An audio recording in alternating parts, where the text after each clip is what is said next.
So many students have suffered for years struggling to be able to navigate the fretboard quickly until they learn this basic concept, and that is that we can use landmarks on the low E and the A string to find anything we need whenever we want it. That includes scales, chords, triads, arpeggios, double stops, target notes, licks, pretty much anything.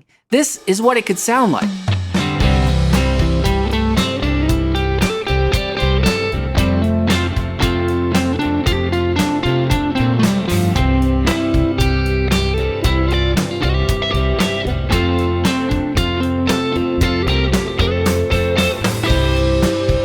We can easily connect scale shapes together.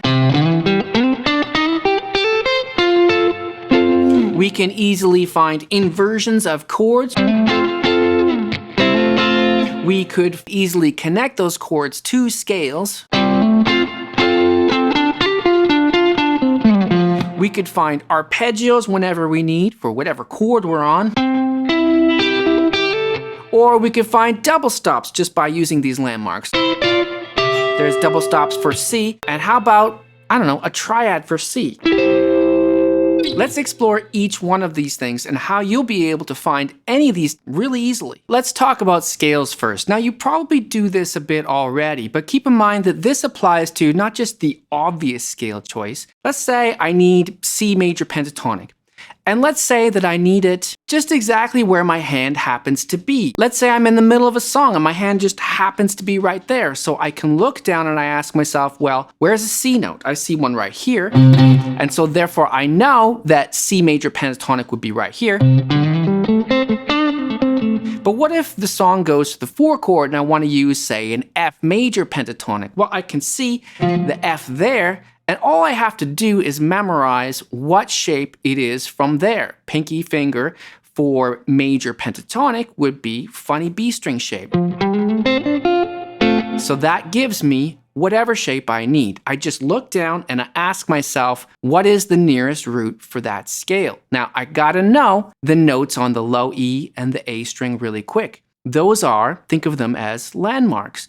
Whenever you're really quick at knowing these strings, that's when you can start to use them as landmarks and find all these different things that we're going to talk about. Let's do another quick example. Let's say I actually needed C minor pentatonic instead. Well, I see this C, but then I just got to know if that's the root and I need minor pentatonic, then it's shape 5.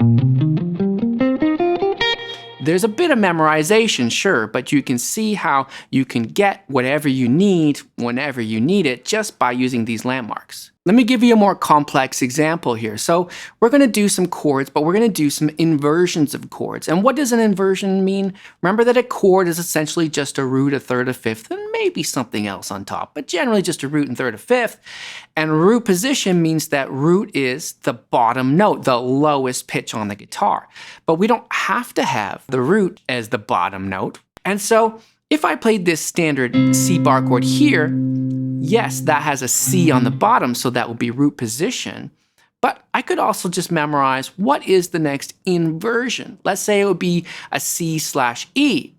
Now that gets sounding really complicated, right? C/E, because C has a root, third, fifth, C, E, G. But I don't actually need to memorize all that.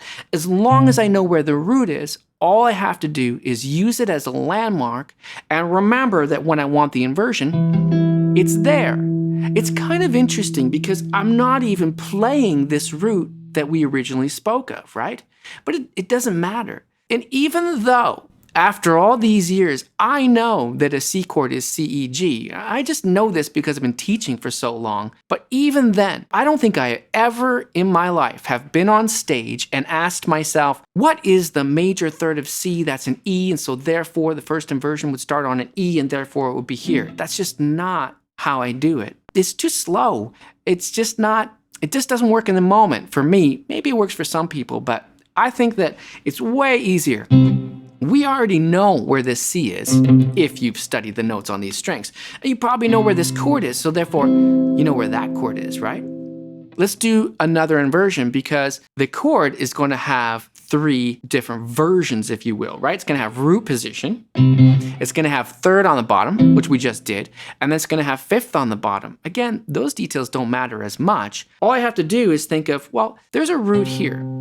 That's a C again, right? And that would be like this standard bar chord. Now that's root position bar chord, right? But I just know that, because I've memorized it, because we played it a lot, that the inversion there is like that. It's, in fact, it's a part of this big bar chord, right? It's just a smaller version starting from the fifth there. So let's put these together. I have root position. I have third on the bottom. I have fifth on the bottom. Now I have three different Cs with a slightly different sound, because when you have a different note on the bottom, it sounds a little different. Sounds like it's rising up, even though it's still just C chord, C chord, C chord. But my favorite inversion is just this one here, because it's so easy to find, right? Once we see this chord, we know we have this one. And how often do you play this one? We play this one all the time. We could play C,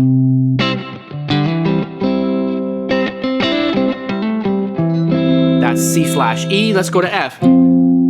That's the root position F, so now I'm right here. I could go to this C inversion. That's the C/G if you want to use the theory term, but again, what does it matter? We know it's a C there, or we could grab the big bar chord one. Now, when you get good at this, you can find C chords everywhere. You can find F chords everywhere. You can find whatever chords you need anywhere. And we didn't have to memorize the whole fretboard. Yeah, that's a good thing to do one day. But you've got to get good at knowing the low E and the A string, because that's where we can use all the notes as landmarks. And by the way, if you find these videos helpful, just hit that like button for me, because it helps others find them. Let's take that one step further and talk about triads. We'll apply the same theory to find triads. Triads are just the root, third, fifth of a chord. Now, there's some theory that you guys have been talking about in the comments, which I really appreciate, by the way. But in the guitar world, we just mean a small little chord with just its bare essentials, root, third, fifth. Like that one, or that one, or that one. And how do I find those quickly? I'm using the same system. I'm using landmarks. Remember this bar chord? Remember this inversion? The triad is right there.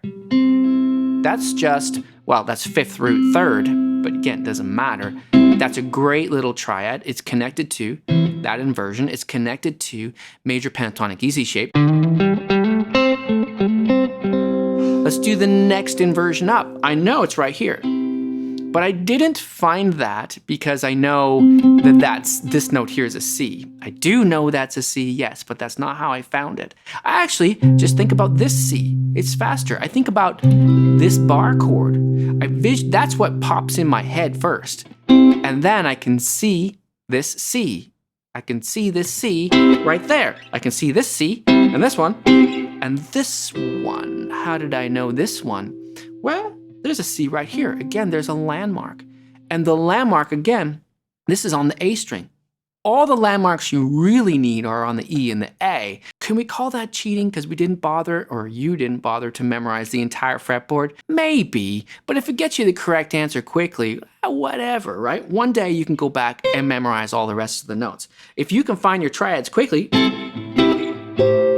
then that's really valuable, because then you can be playing whatever, wherever you happen to be on the fretboard in that song, and know exactly where the triad is for C or for F, or C, or F, or C. And you can start to connect these things as well. Speaking of connecting these things, we can use these shapes as arpeggios, right? An arpeggio is just the notes of a chord played in succession. So rather than playing and strumming through, we could play the notes, and that would be an arpeggio. Why would we want to be able to do that?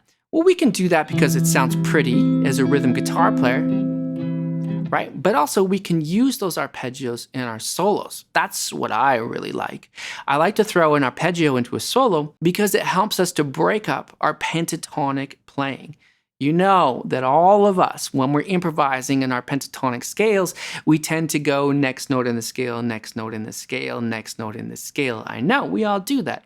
And it's a great sounding scale, so, maybe that's not so bad.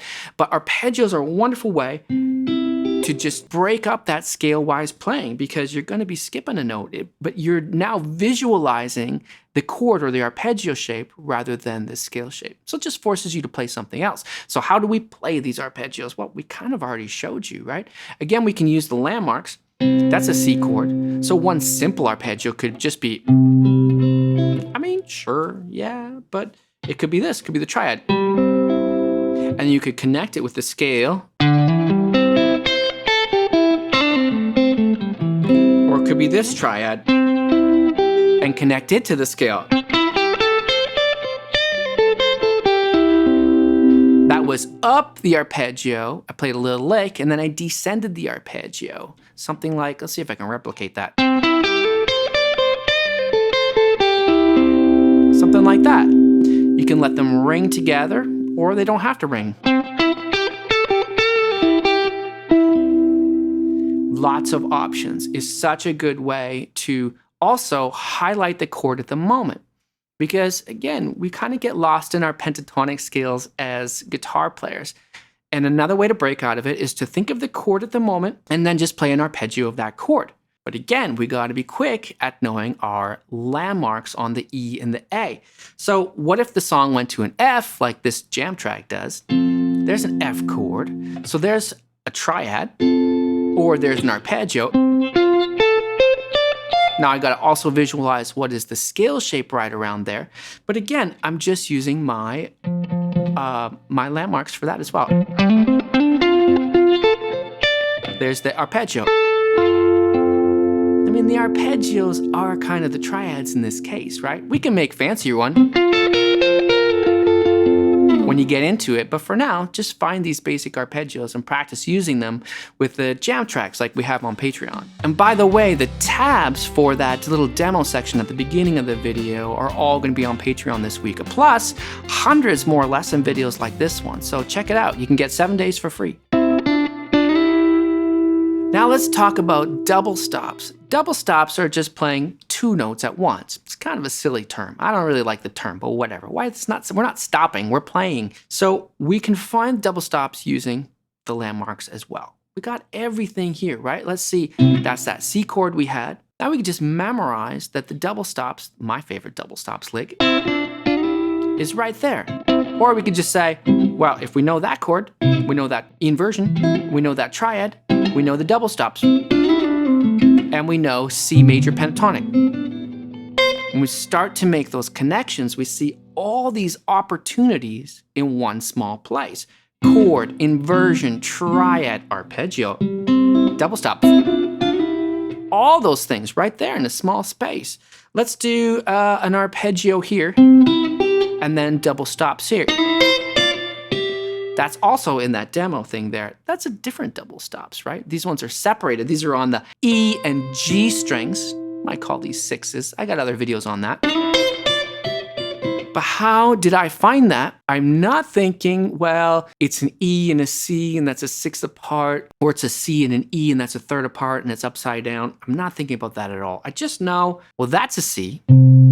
And we know that's a C. They're the same, right? E and E. So therefore, I know if I want sixes in C double stops, I just find my landmark and I just apply the shapes that I've memorized from there. There it is. I could do ones here. I can do them all around. I'm just using that same method. I'm not thinking in total detail of what I'm playing. I'm thinking about where do I start these things? And let me know in the comments, do you guys use these kinds of landmarks, or do you have other things that you do that you use landmarks to find? For example, it could be just a common lick that you like, but you find it not by playing the root, but just by visualizing the root. That's another good way to do it. By the way, if you want some cool licks, there's this video here. Memorize them using the landmarks principle.